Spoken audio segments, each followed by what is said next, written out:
For much of Mara's life, she stood in the kelp forest of Xebel, a statue, a decoration, silent. But she wasn't dead. She was waiting. Meet Lolanna Morena Chala, the Crimson Queen. And she didn't just wake up to fight Aquaman. She woke up to destroy Atlantis. This isn't just another tie-in fight. This is an execution. That's right, guys. Today we are diving into Aquaman number 14, another in the DC KO tie-ins. But this time, hopefully, we're going to get some answers about where Aquaman, what happened to him, and why he lost his connection to the blue, and who this person is that is supposed to be his daughter. Let's dive on in.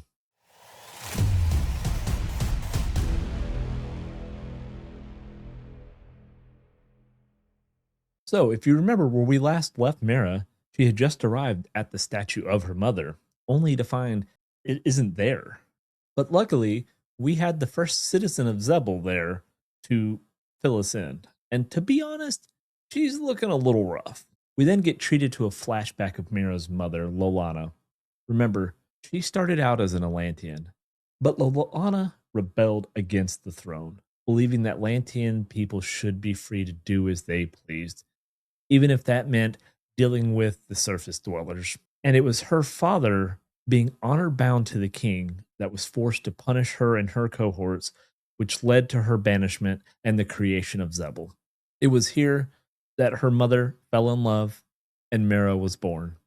Eventually, Lolanna would come across a wrecked ship with something powerful inside, the Tide Jewels. These jewels were a conduit to the blue and to the sea god Dagon himself. And it's here she made her bargain with him. Work for him, and she will have her revenge on Atlantis. However, because it wasn't time yet, Dagon imprisoned her in a statue that would keep her in stasis until the prophecy was upon them. And what prophecy might that be? The one that eventually there would be somebody to kill Dagon and take his power. So a plan was born. And we learn that this whole thing, Atlantis being destroyed and all of Arthur's people dying and losing his wife and being trapped, basically teleported way far into the future, everything, including him meeting his grown-up daughter, was all a lie.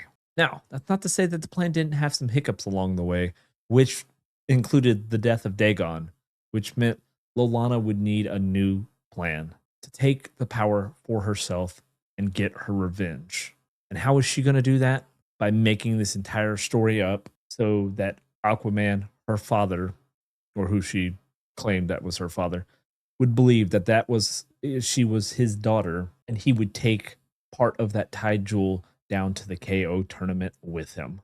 Now, back in the Hall of the Kingdoms, Lolanna makes her intentions known, and with now having the blue powering her, but all the power she's taking from the KO event, she rises the Sepulchre out of the sea, which will be her new base of operations, her new empire from which she will get her revenge. However, Mira and Neros, they're having a little bit different at a time as the crone, that the good old first citizen of Xebel, she attacks, her goal killing Queen Mara. But instead, Neros jumps, swims, whatever you want to call it, into the way, leaving Mara safe, but Neros dying in her arms. Now, here's the part that connects to the main event, the KO event. Okay? Lolanna summons Arthur out of the KO event with all of her power. Now, keep in mind, you see him kind of break up because he had already been killed in the KO event, so they go into their little statue figure form. So she actually pulls him out of the KO event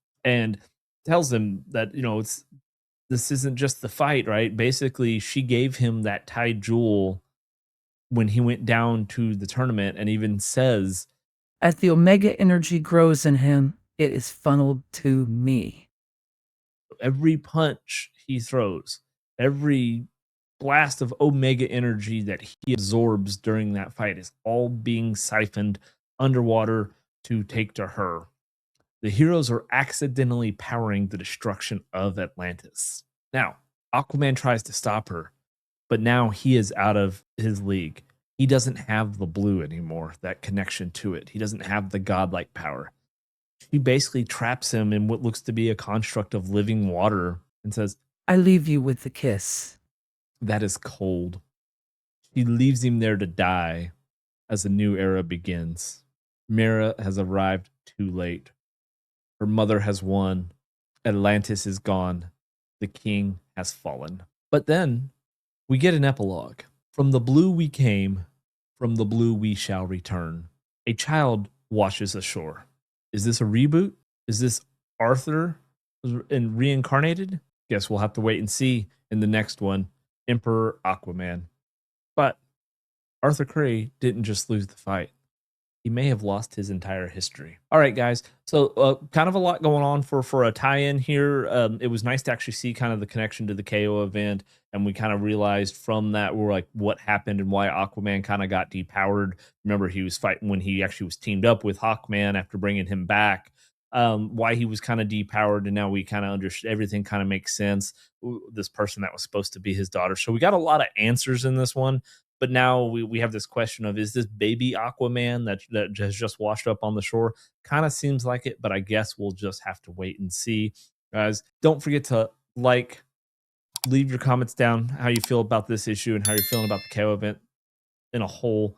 Go ahead and might as well subscribe to the channel while you're doing that. Have the bell notifications clicked so you get alerted anytime we release any of these videos. Now, I know we're getting close. We're within the month of the KO event wrapping up, but then we still have everything else going on in the Absolute universe, as well as everything we're doing in just the regular DCU universe. Have the bell notifications clicked, get alerted when they come out, guys. And that is going to do it for me on this episode of You, Me, and DC. Until next time, guys, I'll see you then.